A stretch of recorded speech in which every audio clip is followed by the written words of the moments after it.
All right, good morning. This is the video lecture for Chapter 3. And so Chapter 3 is all about basic concepts of evidence. So the first thing we need to do is recognize there are four major categories of big overarching categories of evidence. The first one is testimony of witnesses, and this is the largest and the most common category of evidence. Most courtroom evidence is going to come in through the testimony of a witness. Then there are also real or physical evidence. So this, for our purposes, we're thinking about criminal law and criminal issues. Might be a murder weapon, a gun or a knife, or it might be a bloody shirt or something along those lines. The next overarching category of evidence are documents or writings. And as we're going to learn later on this semester, this is going to include things like 911 tapes and closed caption TV footage, things like that. And then the last category of evidence is demonstrative evidence. Oh, sorry for a quick interruption. This is my youngest daughter, Evie. Wave to the camera, Evie. Okay. All right, sorry about that. That's my 3-year-old. She doesn't understand to stay out sometimes. So the last overarching category is demonstrative evidence, and this is when we see this on courtroom TV a lot, actually way more commonly than it is often used in a regular courtroom, is where you use a visual or audiovisual aid for the jury. So if you did like if you recreated a model scale of a car accident scene or something like that, that would be demonstrative evidence. Now, so those are the big four types, and all evidence is going to fit into one of those slots or another. Another way that we can look at evidence is whether it is direct or circumstantial. Direct evidence is evidence that you don't need to draw an inference from to recognize a fact. I saw so-and-so at blank spot on blank day and blank time. I saw my husband leave my house on August 31st at 9 a.m. That is a fact. You don't need to draw any inferences just from that. Now, if I further testify that he told me he was going somewhere, those types of things would need to be proven, or more evidence is going to be needed. But just the fact that I saw him leave on this day at this time, that's a fact, and we don't need to draw any further evidences from that. Circumstantial evidence is evidence from which an inference must be drawn from the jury to find the fact it exists. So this would be like, I believed he was going to the doctor because he told me that. Maybe he actually goes and does something else. So that would be circumstantial evidence. Another category of evidence is whether it's competent or incompetent. And then lastly, there are judicial notice and presumptions. These are substitutes for evidence, but some states classify them as actual evidence. Again, though, as we've been talking, and we will continue to talk all semester, for evidence to be admissible, it needs to be relevant. It needs to pass the balancing test that it's more relevant than prejudicial, and it needs to be otherwise competent or admissible. So, again, relevant evidence. We're going to be talking about this all semester. That it must relate to the issues of a case. If it is related, it is relevant. Again, the federal rules, any tendency to make a fact more or less probable. Now, it can be excluded for being prejudicial or biased towards the criminal defendant, if it might unduly inflame prejudice or inflame the mind of the jury, if it might create confusion or cause so many side issues that trial time would be wasted, if it's very speculative. Those are reasons it might be excluded. So the balancing test is that the relevant evidence should be excluded if its probative value is substantially outweighed by the danger of one or more following issues. unfair prejudice, confusing the issues, misleading the jury, undue delay, waste of time, and needless presentation. So to be admissible, it needs to be relevant, but it also needs to be material. And so material is whether or not it is of consequence to the case.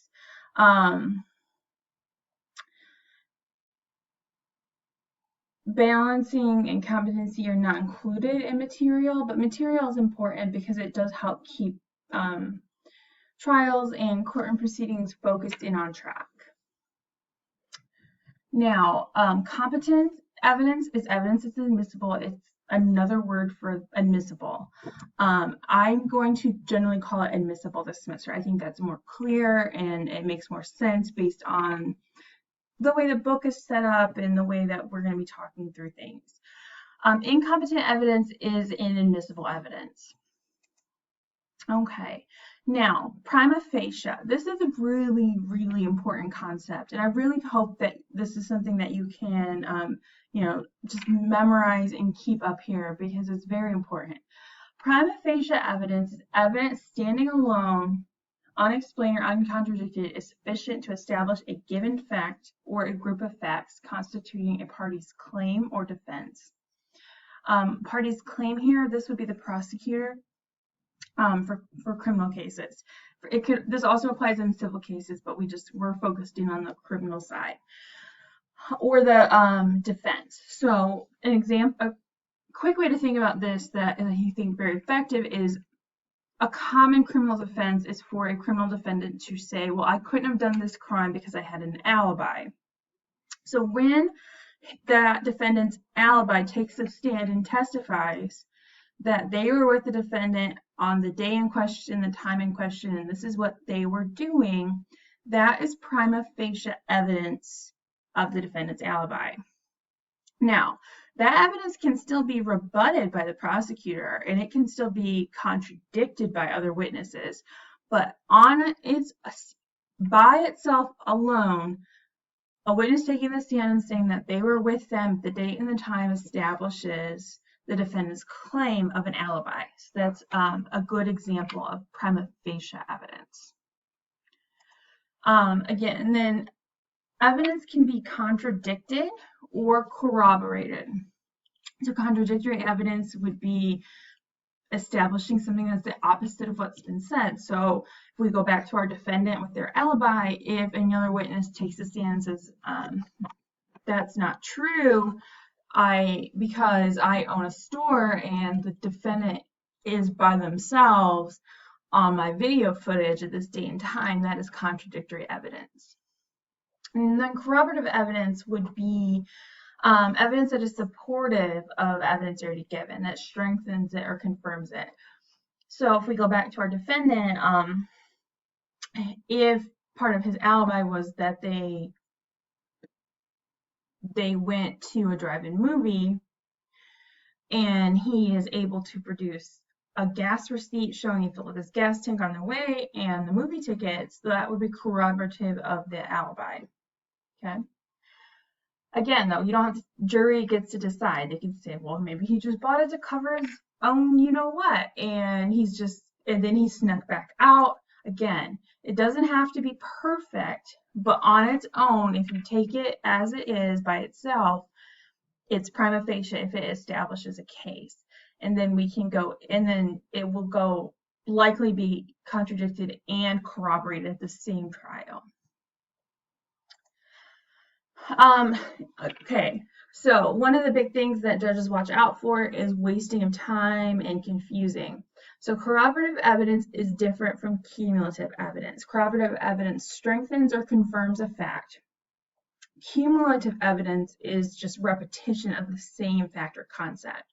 So cumulative evidence is likely to be excluded because it does waste time.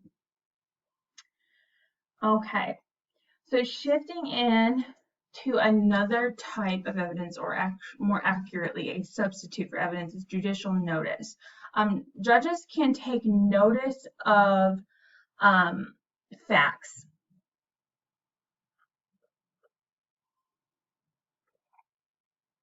The two types of facts judges can take notice of are those that are just generally known within the territorial jurisdiction of the trial court, and those that can be accurately and readily determined from other sources whose accuracy cannot be reasonably questioned.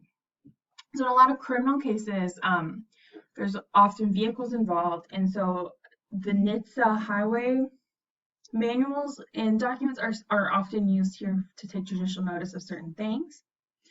Another common scenario that judicial notice might be given is that in Muncie, Indiana, this intersection exists in the downtown, and these businesses are on the intersection, things like that. Those are things that that a judge can judicially notice, and it helps save time because now neither side has to present evidence on it.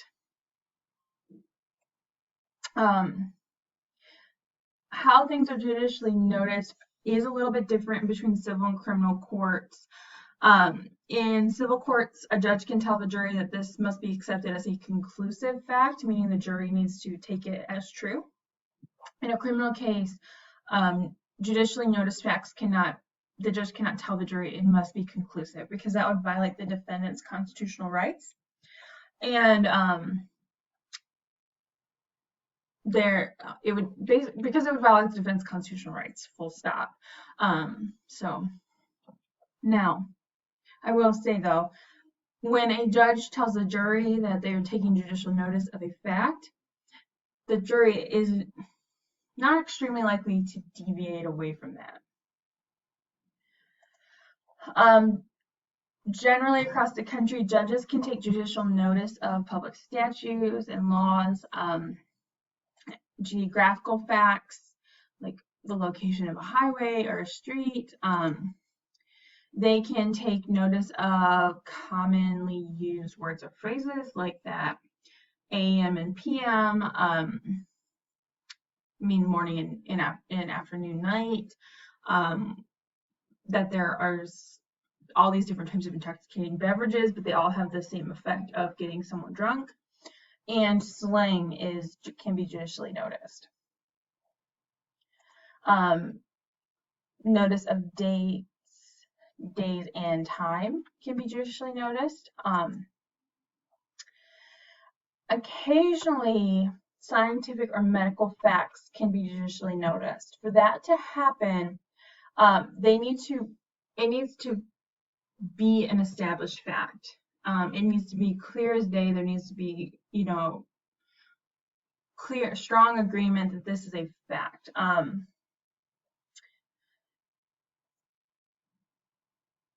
In this, generally, the judicial notice of scientific and medical facts does benefit the prosecutor and police officers. Like radar guns are a great example of judge can take judicial notice of the radar as an effective means.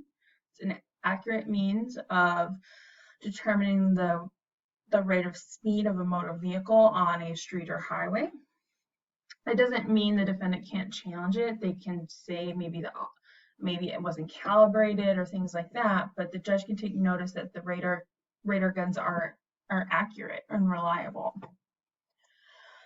So other types of scientific and medical facts that judges will routinely take notice of are the analysis of fingerprints, DNA, bodily fluid secretion, blood type, and hair structure.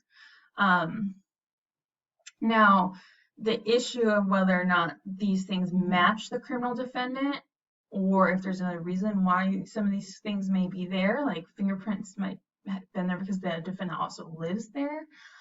Those are facts for the jury to decide. But the fact that the DNA was found there, the fingerprint was found there, the judge can take judicial notice of that.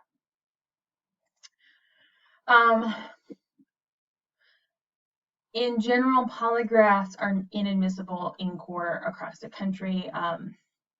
They are regularly and frequently used by law enforcement. In fact, many of you are going to have a polygraph exam taken as part of a hiring process at a police agency if you pursue that route, but they are inadmissible in court. Another issue is that is of hypnosis to jog somebody's memory.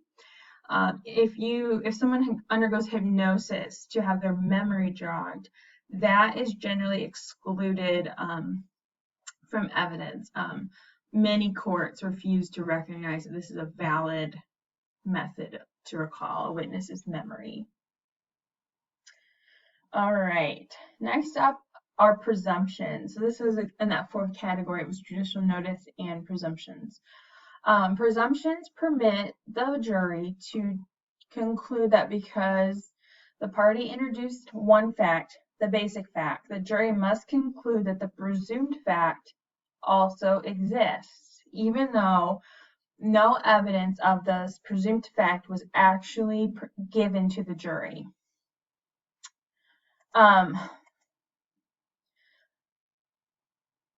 First things first, before we dig a little deeper, an inference here is the drawing of a conclusion from one observation or a series of observations.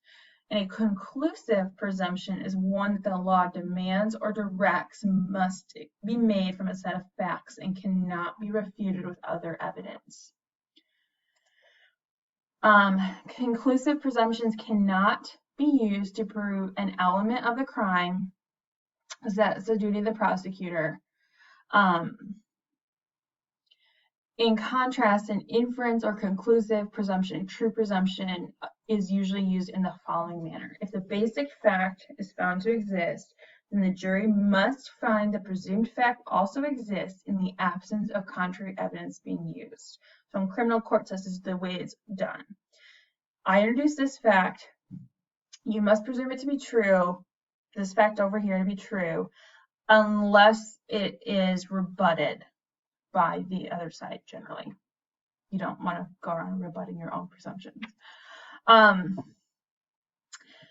Presumptions and conclusions are used because they follow the normal kind of course of the human experience, that every time a certain set of facts arise, the end result is going to be the same. And it's logical to presume that this will continue to happen. Humans are kind of these social beings, and so this it just kind of goes on and on. So let's see. The effect of a presumption in court is limited but significant. It relates to how much and what the jury gets told about the presumption and the burden of proof. There are two burdens of proof. There's the burden of producing the evidence and the burden of persuasion.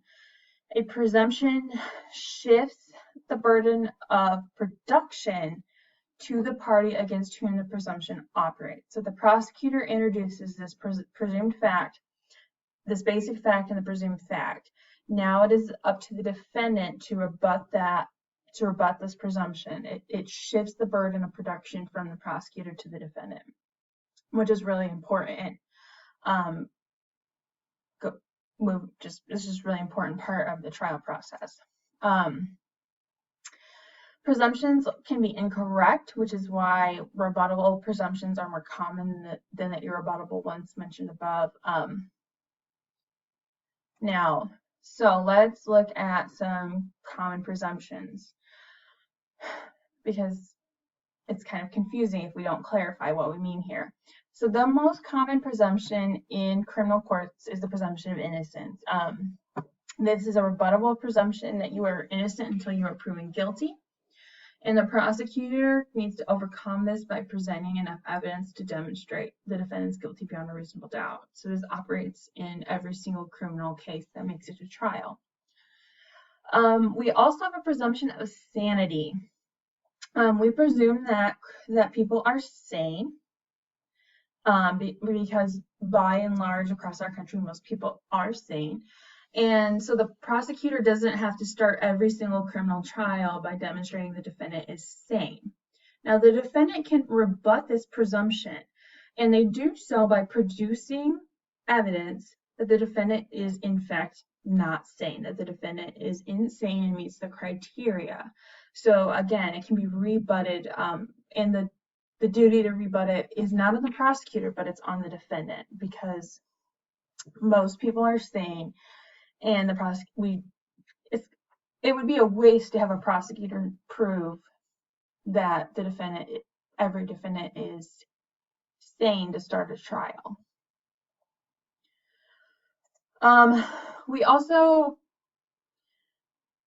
There is a common law perception that some states have retained, but other states have not, that children under a certain age, usually 7, are incapable of committing a crime. So under the common law, it was a conclusive presumption that if the child was under 7, they could not commit a crime. Not everyone recognizes this. In fact, many places it has become a rebuttable presumption.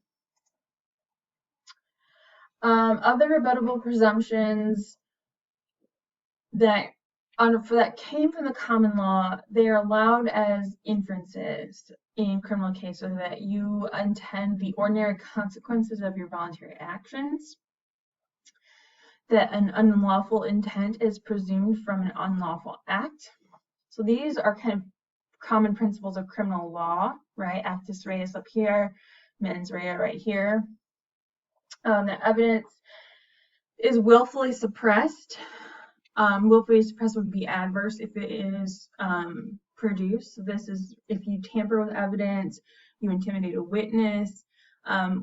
It is assumed that that witness or that evidence would hurt your case. Official duties are regularly performed. Ordinary course of business or routine practice is followed, and dates on writings are correct. Now, for these bottom 3, again, they can be rebutted. You can show that this person did not follow the routine procedure, or routine practice was not followed through with. Other presumptions are that people who report themselves as married are in fact legally married, that the law is obeyed, that ceremonial marriages are valid. So if you attend a wedding ceremony, you don't actually have to see the marriage license and see that it was actually submitted properly through proper channels and sent back with the seals or whatever on it to know that it's married. Attending that ceremony creates a presumption that these 2 people are in fact married. Identity can be determined by a person's name. Now that this is slightly different, but there is the maxim that everyone is assumed to know the law, and ignorance of the law is no defense. So that's just kind of this overarching maxim that impacts a lot of these other ideas that have gone through in this short video. In most jurisdictions, presumptions are not evidence. If a presumption is classified as evidence, it might confuse the jury into giving it the same weight as the testimony of witnesses or any tangible physical evidence that's produced. And we don't want them to do that, but we do want them to think about the fact that, people presume the ordinary consequences of their actions. Burden of proof relating to criminal defense.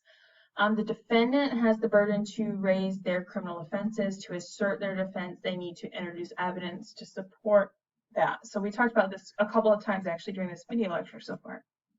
Talked about an alibi and how the duty would be on the defendant to produce evidence of the alibi. And we also talked about insanity. And if a defendant is in fact insane, they have the duty to produce evidence to support that conclusion. Last slide. So stipulations also occur in trial. These are facts which the trial parties and the lawyers agree can be presented during the trial without formal proof being required. So you're stipulating to facts. These often take place before, sometimes during, and once these specific facts are stipulated to, no witnesses need to be called to present those facts. Now, you cannot stipulate to facts that are at issue in the case, but oftentimes they might stipulate to they all live on the same block, everyone involved in this lives in the same block, or things like that. All right, I look forward to hearing from you. If you have any questions, I am here, so make sure you reach out.